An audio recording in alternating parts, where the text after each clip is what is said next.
और ground zero की हकीकत दिखाने के लिए, ग्राउंड जीरो से आपको एक एक जानकारी देने के लिए हमारे साथ हमारे दो संवाददाता इस वक्त जुड़ चुके हैं। मुजम्मिल दारिस हमारे साथ जुड़ चुके हैं और साथ ही साथ मोहसिन खान भी हमारे साथ जुड़ चुके हैं। पहले मोहसिन, आपके पास आना चाहूंगी, आप मौके पर इस वक्त मौजूद है, क्या हालात वहां पर देख रहे हैं आप? देखिए अर्चना, मैं आपको बता दूं कि इस वक्त जो है, जो शाही जामा मस्जिद पर एक बवाल हुआ था और लगातार पथराव के बाद में जिस तरह से पुलिस ने पूरे इस हालात को बेहतरीन तरीके से नियंत्रण में किया है। फिलहाल स्थिति नियंत्रण में है लेकिन तनावपूर्ण बनी हुई है और मैं चौधरी सराय मोड़ पर इस वक्त मौजूद हूँ। आमतौर पर सुबह के वक्त यहाँ पर बाजार खुल जाते हैं, लेकिन इस पूरा बवाल होने के बाद की ये तस्वीरें आप देखिएगा कि पूरे बाजार में अगर कहीं कुछ दिखाई दे रहा है तो वो केवल वाहनों की आवाजाही है। जबकि अगर हम बात करते हैं जो यहाँ पर मार्केट और दुकानें खुलती हैं, वो दुकानें और मार्केट पूरी तरह से बंद है। लोगों के अंदर डर है, खौफ है और सभी ने अपनी अपनी दुकानों को बंद किया हुआ है। हालांकि जो यहाँ का संभल का पुलिस प्रशासन है, उसकी पहली प्राथमिकता तो ये है कि किसी न किसी तरह से पहले स्थिति को बिल्कुल सामान्य किया जाए, उसके बाद में मार्केट पर आएंगे। उसके अलावा चौधरी सराय मोड़ पर भारी पुलिस बल तैनात किया गया है। लगातार यहाँ पर पुलिस बल चहलकदमी कर रहा है। पीएससी को यहाँ पर लगाया गया और जो अंदर आने वाला रास्ता है वहाँ पर बैरिकेडिंग भी की गई है, क्योंकि वो इसलिए की गई है ताकि यहाँ से निकलने वाले लोगों को सहूलियत से पहुंचाया जा सके। और इसी चौधरी, ठीक है मोहसिन, आपको रोकना चाहते हैं आचार्य प्रमोद कृष्णन, क्या कुछ कह रहे हैं, जरा वो पहले सुनिए। राष्ट्र की जो जीत है वो छत्रपति शिवाजी महाराज की जीत है और महाराष्ट्र में महाराष्ट्र की जनता ने पालघर के, तो आपने सुना कि हालांकि क्योंकि कल चुनावी नतीजे भी आए हैं तो उनकी प्रतिक्रियाएं भी सामने आ रही है, लेकिन फिलहाल आपको संभल से बड़ी जानकारी हम दे रहे हैं और हमारे साथ हमारे दो संवाददाता लगातार जुड़े हुए हैं। मोहसिन, आप जानकारी साझा करिए।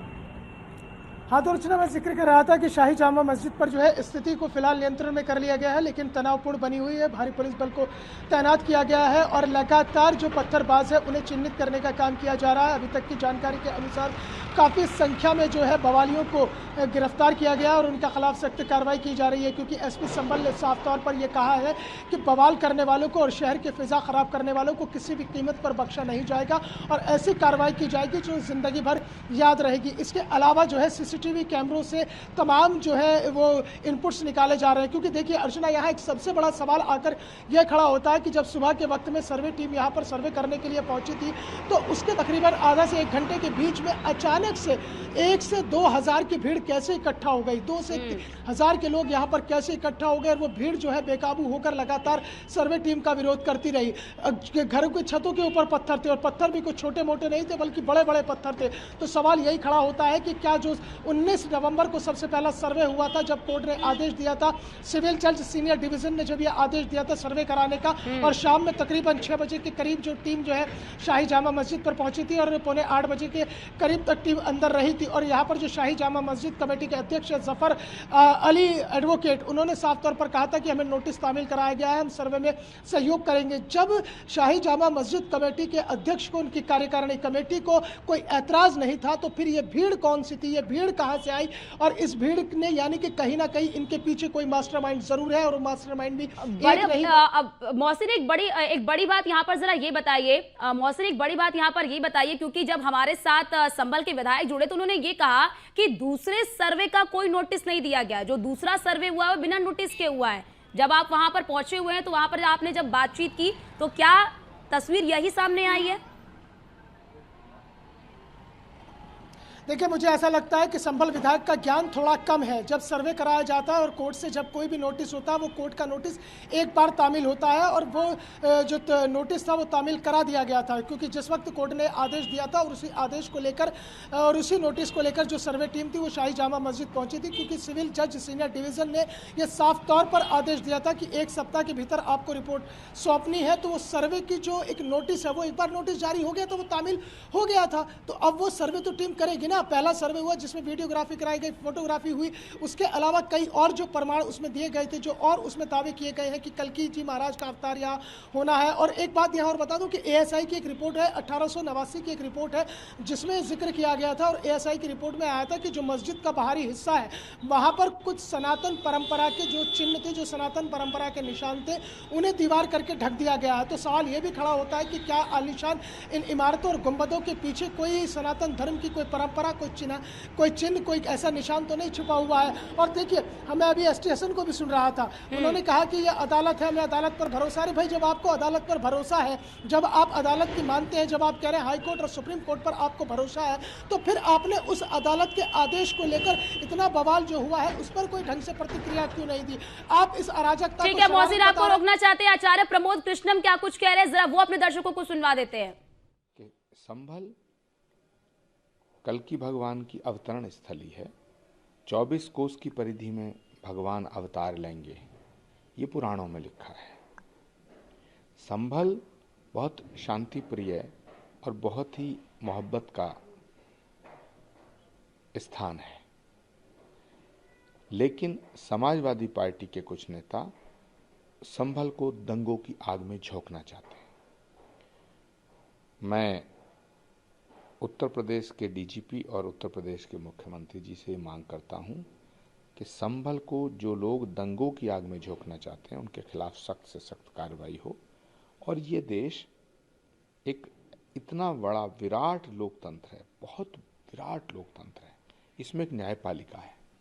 मैं संभल की जनता से ये प्रार्थना करना चाहता हूं कि वो न्यायपालिका पर भरोसा रखें। भारत में न्यायपालिका बहुत सशक्त है। कोर्ट के आर्डर का सम्मान करना हर हिंदुस्तानी का फर्ज बनता है।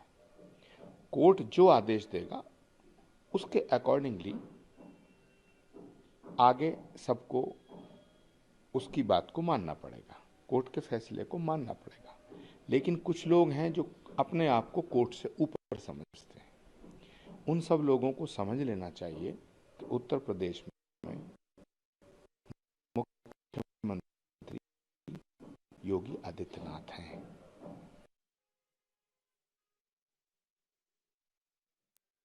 आपने सुना आचार्य प्रमोद कृष्णम को, जिन्होंने साफ तौर पर संभल का यहाँ पर जिक्र किया और साफ तौर पर कहा कि जो संभल है वो कल्कि अवतार का धाम माना जाता है, ये बहुत ही शांति प्रिय इलाका रहा है। और उन्होंने साफ तौर पर कहा कि जो लोग संभल को हिंसा की आग में झोंकना चाहते हैं उन पर सख्त कार्रवाई होनी चाहिए। तमाम प्रतिक्रियाएं भी सामने आ रही, लेकिन हमारे साथ हमारे दोस्त संवाददाता लगातार बने हुए हैं। मोहसिन हमें तमाम जानकारी दे रहे हैं। लेकिन मोहसिन, यहाँ पर आपने एसटी हसन को सुना, एसटी हसन ने कहा कि जो सर्वे की टीम वहां पर पहुंची तो वहां के जो इमाम है उनसे मिसबिहेव किया गया और मिसबिहेव की वजह से इस तरह की घटना घटी। तो क्या आप जब वहां मौके पर पहुंचे, आपने लोगों से बातचीत की, तो क्या तस्वीर ऐसी थी? और बड़ी बात यहां पर यह भी कि अगर मिसबिहेव भी किया गया तो चंद मिनटों में इतनी बड़ी संख्या में लोग कैसे आ जाएंगे, वो भी पत्थर लेकर? देखिए, बिल्कुल जाहिर तौर पर सबसे बड़ा सवाल तो यही खड़ा होता है कि जैसे एसटी हसन ने जिक्र किया कि जब सर्वे टीम वहां पर पहुंची थी तो उन्होंने जो इमाम है शाही जामा मस्जिद के, वहां से उनसे अभद्र व्यवहार किया है। आखिरकार ये अभद्र व्यवहार अगर किया गया है तो उसकी खबर इतनी तेजी के साथ बाहर कैसे आ गई और ये आग की तरह कैसे फैल गई और चंद मिनटों में ही हजारों की भीड़ कैसे इकट्ठा हो गई और चंद मिनटों में ही घरों की छतों के ऊपर पत्थर कैसे पहुंच गए और चंद मिनटों में ही इतना जबरदस्त पथराव हुआ कि ईंट पत्थर भी छोटे नहीं बल्कि उनका साइज इतना बड़ा था कि अगर किसी के सिर में लग जाए तो हो सकता है कि उसकी शायद मौत ही हो जाती। तो चंद मिनटों के इस खेल में जिस तरह से ये पूरा बवाल हुआ है, उस बवाल में कहीं ना कहीं जो अराजक तत्व है उन्हें बचाने की कहीं कोशिश तो नहीं की जा रही है, कहीं ये सुनियोजित साजिश तो नहीं है। सुलगते हुए सवाल यही जवाब मांग रहे हैं कि क्या इसके पीछे एक कोई बहुत बड़ी साजिश काम कर रही थी? क्या ये साजिश 19 नवंबर से होनी शुरू हो गई थी? क्योंकि ये तो पता था कि सर्वे दोबारा भी होगा और 26 नवंबर को इसकी रिपोर्ट सौंपी जानी है और 29 नवंबर को इस पर सुनवाई होनी है। तो कुल मिलाकर सवाल कई खड़े हुए हैं कि आखिरकार इन लोगों को उकसाने के पीछे कौन वो तत्व है और कौन किसका दिमाग चल रहा था जिन्होंने इतने सारे लोगों की भीड़ इकट्ठा कर दी। क्योंकि चलिए मान लीजिए कि इमाम के साथ कोई अभद्र व्यवहार किया गया तो उसकी शिकायत की जा सकती थी, उसका एक लीगल प्रोसेस होता, उस लीगल प्रोसेस को अपनाया जा सकता था। लेकिन इस तरह से अराजक हो जाना, और अराजकता में चलिए मैं मान लेता कि 2 से 3 4 लोग होते, 5 होते, 10 होते, 20 होते, लेकिन हजारों की भीड़ आ गई। 2000 से ज्यादा लोग वहां पर इकट्ठा हो गए और लगातार पथराव करना शुरू कर दिया। किसी की एक नहीं सुनी, घरों की छतों के ऊपर से पथराव किया गया जिसको नियंत्रण करने के लिए पुलिस को काफी मशक्कत करनी पड़ी। हालांकि एक वक्त तो ऐसा आया कि जब पुलिस को ठीक है मोहसिन, आप हालात पर नजर बनाए रखिएगा, आपसे पल पल की अपडेट लेते रहेंगे।